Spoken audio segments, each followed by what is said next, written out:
ನಮಸ್ಕಾರ ವೀಕ್ಷಕರೇ. ಅದ್ಯಾಕೋ ಭಾರತ ದೇಶ ಅಂದ್ರೆ ಕೆಲವರಿಗೆ ಟೇಕನ್ ಫಾರ್ ಗ್ರಾಂಟೆಡ್ ಅನ್ನೋ ಹಾಗಾಗಿದೆ. ಮನಸ್ಸಿಗೆ ಬಂದಂಗೆ ಯಾರು ಏನು ಬೇಕಾದ್ರೂ ಹೇಳ್ಬೋದು, ಏನೂ ಆಗೋದಿಲ್ಲ ಅನ್ನೋ ಮೊಂಡು ಧೈರ್ಯ ಬಂದಂತಿದೆ. ಅಂದಹಾಗೆ ಈಗ ಈ ಮಾತು ಬರೋದಕ್ಕೆ ಕಾರಣ ಅಸಾದುದ್ದೀನ್ ಓವೈಸಿ. ಸಂಸದರಾಗಿ ಪ್ರಮಾಣ ವಚನ ಸ್ವೀಕರಿಸುವಾಗಲೇ ಓವೈಸಿ ತಮ್ಮ ಮನಸ್ಥಿತಿ ಏನು ಅನ್ನೋದನ್ನ ಮತ್ತೊಮ್ಮೆ ಸಾಬೀತು ಮಾಡಿದ್ದಾರೆ. ಪ್ಯಾಲೆಸ್ತೀನ್ಗೆ ಜೈ ಅನ್ನೋ ಮೂಲಕ ಭಾರತೀಯರ ಕೆಂಗಣ್ಣಿಗೆ ಗುರಿಯಾಗಿದ್ದಾರೆ. ಇದಕ್ಕಿಂತ ದುರಂತದ ವಿಚಾರ ಏನಂದ್ರೆ, ಬಿಜೆಪಿ ಸಂಸದರು ಜೈ ಶ್ರೀರಾಮ್ ಅನ್ನೋ ಮಾತನ್ನ ಹೇಳಿದಾಗ ಬೊಬ್ಬೆ ಹೊಡೆದ ವಿಪಕ್ಷ ನಾಯಕರು ಓವೈಸಿ ಪ್ಯಾಲೆಸ್ತೀನ್ಗೆ ಜೈ ಅಂದಾಗ ಮಾತ್ರ ಇದರಲ್ಲೇನು ತಪ್ಪಿಲ್ಲ ಅನ್ನೋ ಹಾಗೆ ಸುಮ್ಮನೆ ಕುಳಿತಿದ್ರು. ಇದು ನಾನಾ ರೀತಿಯ ಚರ್ಚೆಗಳಿಗೆ ನಾಂದಿ ಹಾಡ್ತಾ ಇದೆ. ಈ ಮಧ್ಯೆ ಓವೈಸಿ ಅನರ್ಹತೆಗೆ ಕುರಿತಂತೆ ಕಾನೂನು ಪ್ರಕ್ರಿಯೆಗಳು ನಡೀತಾ ಇವೆ. ಹಾಗಿದ್ರೆ ಸಂಸತ್ ಭವನದಲ್ಲಿ ಏನೆಲ್ಲ ಆಯ್ತು, ಓವೈಸಿ ಬೆನ್ನಿಗೆ ನಿಂತಿರುವವರು ಯಾರು, ಇದೆಲ್ಲವನ್ನ ಒನ್ ಬೈ ಒನ್ ವಿವರಿಸ್ತಾ ಹೋಗ್ತೀವಿ. ಈ ವಿಡಿಯೋವನ್ನ ತಪ್ಪದೆ ಕೊನೆ ತನಕ ನೋಡಿ. ಅದಕ್ಕೂ ಮುನ್ನ ಮೀಡಿಯಾ ಮಾನ್ಸ್ಟರ್ ಚಾನಲ್ ಅನ್ನ ತಪ್ಪದೆ ಸಬ್ಸ್ಕ್ರೈಬ್ ಮಾಡಿ. ಅಸಾದುದ್ದೀನ್ ಓವೈಸಿ, ಅದ್ಯಾಕೋ ಗೊತ್ತಿಲ್ಲ, ಈ ಹೆಸರು ಯಾವಾಗ್ಲೂ ವಿವಾದಗಳಿಂದಲೇ ಸುದ್ದಿ ಮಾಡ್ತಾ ಇರುತ್ತೆ. ಅದರಲ್ಲೂ ದೇಶ ವಿರೋಧಿ ಹಾಗೂ ಹಿಂದೂ ವಿರೋಧಿ ಚಟುವಟಿಕೆಗಳಲ್ಲಿ ಈ ಹೆಸರು ಬರೋದು ಹೊಸತೇನೂ ಅಲ್ಲ. ಈ ಬಾರಿ ಗೆಲ್ಲೋದೇ ಕಷ್ಟ ಅನ್ನೋ ಪರಿಸ್ಥಿತಿ ಬಂದಾಗ ಓವೈಸಿ ಸೋಲ್ತಾರ ಅನ್ನೋದು ದೊಡ್ಡ ಮಟ್ಟದಲ್ಲಿ ಸುದ್ದಿಯಾಗಿತ್ತು. ಇದೇ ಕಾರಣಕ್ಕೆ ಮೊದಲ ಬಾರಿಗೆ ಹಿಂದೂ ಸಮುದಾಯಗಳ ಮಧ್ಯೆ ಹೋಗಿ ಪ್ರಚಾರ ಮಾಡಿ ಗೆಲುವಿಗಾಗಿ ಸರ್ಕಸ್ ಮಾಡಿದ್ರು ಓವೈಸಿ. ಅಲ್ಲೂ ಗೆಲುವು ಡೌಟ್ ಅನ್ನಿಸಿದಾಗ ಮತ್ತೆ ಫೇಕ್ ವೋಟಿಂಗ್ ಮಾಡಿಸಿದ್ರು ಅನ್ನೋ ಆರೋಪಗಳು ಕೂಡ ಬಲವಾಗಿ ಕೇಳಿಬಂದಿತ್ತು. ಅದೆಲ್ಲವನ್ನ ದಾಟಿ ಹಾಗೋ ಹೀಗೋ ಹೈದರಾಬಾದ್ನಲ್ಲಿ ಗೆದ್ದು ಬಂದ ಓವೈಸಿ ಈಗ ಸಂಸತ್ನಲ್ಲಿ ಭಾರತೀಯರು ಎಂದೂ ಮರೆಯಲಾಗದ ಘೋಷಣೆ ಹಾಕಿದ್ದಾರೆ.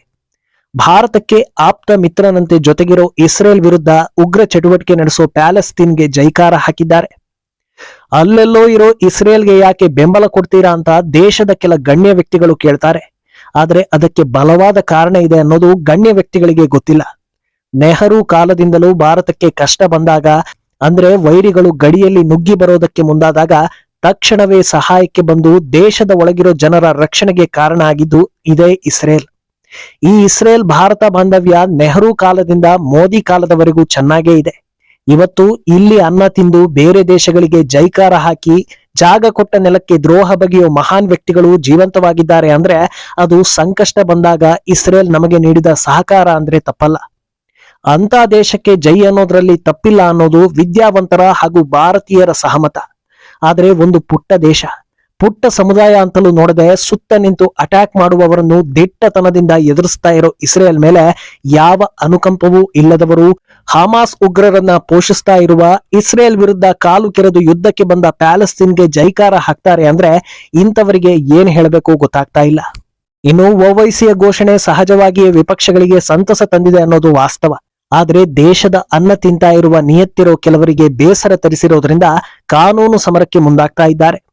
ಹಮಾಸ್ ಉಗ್ರರ ದೇಶದ ಪರ ಘೋಷಣೆ ಹಾಕಿದ ಓವೈಸಿ ವಿರುದ್ಧ ಹಿರಿಯ ವಕೀಲ ವಿಷ್ಣು ಶಂಕರ್ ಜೈನ್ ಕೇಸ್ ಹಾಕೋದಕ್ಕೆ ಮುಂದಾಗಿದ್ದಾರೆ. ಓವೈಸಿ ಹೇಳಿಕೆ ದೇಶದ ವಿರುದ್ಧ ಹಾಗೂ ಸಂಸತ್ಗೆ ಅಗೌರವ ತಂದಂತಾಗಿದೆ. ಆದ್ರಿಂದ ಅವರನ್ನ ಈ ಕೂಡಲೇ ಅನರ್ಹರನ್ನಾಗಿ ಮಾಡಬೇಕು ಅಂತ ರಾಷ್ಟ್ರಪತಿ ದ್ರೌಪದಿ ಮುರ್ಮು ಅವರಿಗೆ ದೂರನ್ನ ಸಲ್ಲಿಕೆ ಮಾಡಲಾಗಿದೆ. ಆದ್ರಿಂದ ಮುಂದೇನಾಗಲಿದೆ ಅನ್ನೋದನ್ನ ಕಾದು ನೋಡ್ಬೇಕು. ಇನ್ನು ಓವೈಸಿ ವಿಚಾರ ಸಾರ್ವಜನಿಕ ವಲಯದಲ್ಲಿ ಬೇರೆ ಬೇರೆ ರೀತಿಯಲ್ಲೇ ಚರ್ಚೆ ಆಗ್ತಾ ಇದೆ. ಓವೈಸಿ ಪಕ್ಷ ಲೋಕಸಭೆಯಲ್ಲಿ ಗೆದ್ದಿರೋದು ಒಂದೇ ಒಂದು ಸೀಟ್, ವಿಧಾನಸಭೆಯಲ್ಲಿ ಗೆದ್ದಿರೋದು 7 ಸೀಟ್ಗಳು. ಇಷ್ಟು ಇಟ್ಕೊಂಡೇ ಉಗ್ರರ ದೇಶಕ್ಕೆ ಜೈಕಾರ ಹಾಕ್ತಾರೆ. ಒಂದು ವೇಳೆ 50 ಸೀಟ್ ಬಂದಿದ್ರೆ ಪಾಕಿಸ್ತಾನಕ್ಕೂ ಜೈಕಾರ ಹಾಕ್ತಾ ಇದ್ರು. ಇನ್ನೆಲ್ಲಾದ್ರೂ 100 ಸೀಟ್ ಬಂದಿದ್ರೆ ಕತೆ ಏನು ಅನ್ನೋ ಚರ್ಚೆಗಳು ಕೂಡ ನಡೀತಾ ಇವೆ. ಇನ್ನು ಕೆಲವರಂತೂ ಖಂಡಿತ ಒಂದು ದಿನ ಅದೆಲ್ಲ ನಡೆದೇ ನಡೆಯುತ್ತೆ ಅಂತ ಅಂದಾಜಿಸ್ತಾ ಇದ್ದಾರೆ. ಇನ್ನು ಓವೈಸಿ ಕತೆ ಹೀಗಾದ್ರೆ ಉಳಿದವರ ಕತೆ ಏನಾಯ್ತು ಅನ್ನೋದನ್ನು ಕೂಡ ನೋಡ್ತಾ ಹೋಗ್ಬೇಕಾಗತ್ತೆ. ಅದನ್ನ ನೋಡಿದ್ರೆ ಇನ್ನೂ ಭಯ ಆಗತ್ತೆ. ಸಾಮಾನ್ಯವಾಗಿ ಇಂಥ ಸಮಯದಲ್ಲಿ ಬಿಜೆಪಿ ನಾಯಕರು ಜೈ ಶ್ರೀರಾಮ್ ಅನ್ನೋ ಘೋಷಣೆ ಹಾಕೋದು ಕಾಮನ್. ಅದೇ ರೀತಿ ಬಿಜೆಪಿ ಸಂಸದರು ಜೈ ಶ್ರೀರಾಮ್, ಜೈ ಹಿಂದೂ ರಾಷ್ಟ್ರ, ಜೈ ಭಾರತ್ ಅನ್ನೋ ಘೋಷಣೆಗಳನ್ನ ಹಾಕಿದ್ದಾರೆ. ಆದ್ರೆ ಅದ್ಯಾವಾಗ ಜೈ ಶ್ರೀರಾಮ್ ಅನ್ನೋ ಘೋಷಣೆ ಕಿವಿಗೆ ಬಿತ್ತೋ ವಿಪಕ್ಷಗಳ ನಾಯಕರೆಲ್ಲ ರೊಚ್ಚಿಗೆದ್ರು. ಇದು ಸಂವಿಧಾನದ ವಿರುದ್ಧ ಅಂತ ಬೊಬ್ಬೆ ಹೊಡೆಯೋದಕ್ಕೆ ಶುರು ಮಾಡಿದ್ರು. 500 ವರ್ಷಗಳ ಹೋರಾಟ, ದಶಕಗಳ ಕಾಲ ಕಾನೂನು ಹೋರಾಟದ ಬಳಿಕ ಸುಪ್ರೀಂ ಕೋರ್ಟ್ ಸಾಂವಿಧಾನಿಕವಾಗಿ ನೀಡಿದ ತೀರ್ಪಿನ ಬಳಿಕವೇ ದೇಶದಲ್ಲಿ ರಾಮ ಮಂದಿರವನ್ನ ನಿರ್ಮಿಸಲಾಗಿದೆ. ಅಂತ ಶ್ರೀರಾಮನಿಗೆ ಜೈಕಾರ ಹಾಕಿದ್ದಕ್ಕೆ ಸಂವಿಧಾನ ವಿರೋಧಿ ಅಂತ ಹೇಳಿರೋದು ಭಾರತೀಯರನ್ನ ಕೆರಳಿಸ್ತಾ ಇದೆ. ಅದರಲ್ಲೂ ವೋಟ್ ಹಾಕದೆ ಸೋಷಿಯಲ್ ಮೀಡಿಯಾದಲ್ಲಿ ನಾನೊಬ್ಬ ದೇಶ ಪ್ರೇಮಿ ಅಂತ ಹೇಳಿಕೊಳ್ಳುವವರಿಗೆಲ್ಲ ಕೋಪ ತರಿಸ್ತಾ ಇದೆ. ಆದ್ರೆ ಇದೇ ವಿಪಕ್ಷಗಳ ಸಂಸದರು ಪ್ಯಾಲೆಸ್ತೀನ್ಗೆ ಜೈ ಅಂದಾಗ ಒಂದು ಚೂರು ಸದ್ದು ಮಾಡದೆ ಕುಳಿತಿದ್ರು. ಆಗ ಯಾರಿಗೂ ಸಂವಿಧಾನ ನೆನಪಾಗಿಲ್ಲ. ಆದ್ರೆ ಹಿಂದೂ ದೇವರ ಹೆಸರು ಹೇಳಿದಾಗ ಮಾತ್ರ ಯಾಕೆ ಉರಿದುರಿದು ಬೀಳ್ತಾರೆ ಅನ್ನೋದು ಚರ್ಚೆಗೆ ಗ್ರಾಸವಾಗ್ತಾ ಇದೆ. ಅಲ್ಲದೆ ರಾಮಾಯಣ ಧಾರಾವಾಹಿಯಲ್ಲಿ ರಾಮನ ಪಾತ್ರದಿಂದಲೇ ಪ್ರಸಿದ್ಧಿ ಪಡೆದ ಅರುಣ್ ಗೋವಿಲ್ಗೂ ಕೂಡ ವಿರೋಧ ಎದುರಾಯಿತು. ಅವರು ಪ್ರಮಾಣ ವಚನ ಪಡೆದು ಜೈ ಶ್ರೀರಾಮ್ ಎಂದಿದ್ದಕ್ಕೆ ಅಖಿಲೇಶ್ ಯಾದವ್ ಕೂಗಾಡಿದ್ರು. ಇದೆಲ್ಲದರ ಮಧ್ಯೆ ಇನ್ನೊಂದು ಅಚ್ಚರಿಯ ಬೆಳವಣಿಗೆ ನಡೆಯಿತು.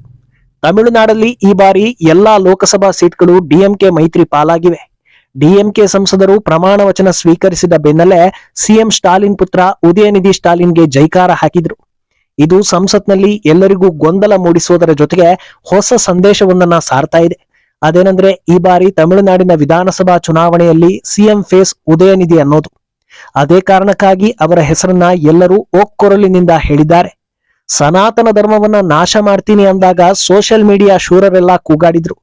ಆದ್ರೆ ಆಗ ಸೈಲೆಂಟ್ ಆಗಿ ಇದ್ದವರೆಲ್ಲ ಶಿಸ್ತಲ್ಲಿ ಹೋಗಿ ವೋಟ್ ಮಾಡಿ ಬಂದು ಸನಾತನ ನಾಶಕ್ಕೆ ತಮ್ಮ ಬೆಂಬಲ ಇದೆ ಅನ್ನೋದನ್ನ ಪ್ರೂವ್ ಮಾಡಿದ್ದಾರೆ. ಇಷ್ಟು ದೊಡ್ಡ ಬೆಂಬಲ ಸಿಕ್ಕಿರುವಾಗ ಸ್ಟಾಲಿನ್ ಪುತ್ರ ಮುಂಬರೋ ಚುನಾವಣೆಯಲ್ಲಿ ಸಿಎಂ ಫೇಸ್ ಮಾಡೋದ್ರಲ್ಲಿ ತಪ್ಪಿಲ್ಲ ಅನ್ನೋ ನಿಟ್ಟಿನಲ್ಲೂ ಚರ್ಚೆಗಳು ನಡೀತಾ ಇವೆ. ಅಂದಹಾಗೆ ಪ್ರಮಾಣ ವಚನದ ದಿನವೇ ಇಷ್ಟೆಲ್ಲ ಬೆಳವಣಿಗೆ ನಡೆದಿರೋದು ನಾನಾ ರೀತಿಯ ಚರ್ಚೆಗಳಿಗೆ ದಾರಿ ಮಾಡಿಕೊಡ್ತಾ ಇದೆ. ಅಂದ್ರೆ ವಿಪಕ್ಷಗಳೆಲ್ಲರ ಒಗ್ಗಟ್ಟಿನ ಬಗ್ಗೆ ಚರ್ಚೆ ಆಗ್ತಾ ಇದೆ.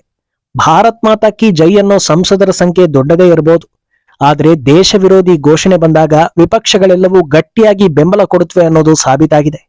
ಆದ್ರಿಂದ 5 ವರ್ಷ ಭಾರತದ ಹಿತದೃಷ್ಟಿಯಿಂದ ಯಾವುದೇ ಕಾಯ್ದೆ ತಿದ್ದುಪಡಿ ತಂದ್ರು, ಪೇಪರ್ ಲಾಗ ಹಾಕಿದ್ರು ಅದು ಜಾರಿಯಾಗುವುದಕ್ಕೆ ವಿಪಕ್ಷಗಳು ಬಿಡೋದಿಲ್ಲ ಅನ್ನೋ ಸ್ಟ್ರಾಂಗ್ ಮೆಸೇಜ್ ಪಾಸ್ ಆದಂತಾಗಿದೆ. ಮೋದಿ ಆಡಳಿತವೇ ಇದ್ರೂ 2047ರ ಸಂಕಲ್ಪದಿಂದ ದೇಶದ ಅಭಿವೃದ್ಧಿಗೆ ದೊಡ್ಡ ದೊಡ್ಡ ಮಟ್ಟದಲ್ಲಿ ಕೆಲಸ ಆಗೋದು ಅಸಾಧ್ಯ ಅನ್ನೋ ಮಾತುಗಳು ಕೇಳಿ ಬರ್ತಾ ಇವೆ. ಈ ಬಾರಿ ಅಭಿವೃದ್ಧಿ ಕೆಲಸಗಳು ಆಗಿಲ್ಲ ಅಂದ್ರೆ ಮೋದಿ ಉಚಿತವೂ ಕೊಡೋದಿಲ್ಲ, ಅಭಿವೃದ್ಧಿಯೂ ಮಾಡೋದಿಲ್ಲ ಅನ್ನೋ ಸಂದೇಶ ಸಾರಿದಂತಾಗುತ್ತೆ. ಆಗ ಎಲ್ಲರೂ ಯಾರು ಫ್ರೀ ಕೊಡ್ತಾರೋ ಅವರ ಪರವೇ ಹೋಗುವ ಸಾಧ್ಯತೆ ಹೆಚ್ಚಿರುತ್ತೆ.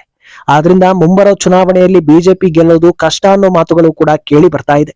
ಇನ್ನೊಂದು ರೀತಿಯ ಚರ್ಚೆ ಏನಂದ್ರೆ ಓವೈಸಿ ವಿರುದ್ಧ ವಿಪಕ್ಷಗಳ ಕನಿಷ್ಠ ಒಬ್ಬ ಸಂಸದರು ಯಾಕೆ ವಿರೋಧ ಮಾಡಲಿಲ್ಲ ಅನ್ನೋದು.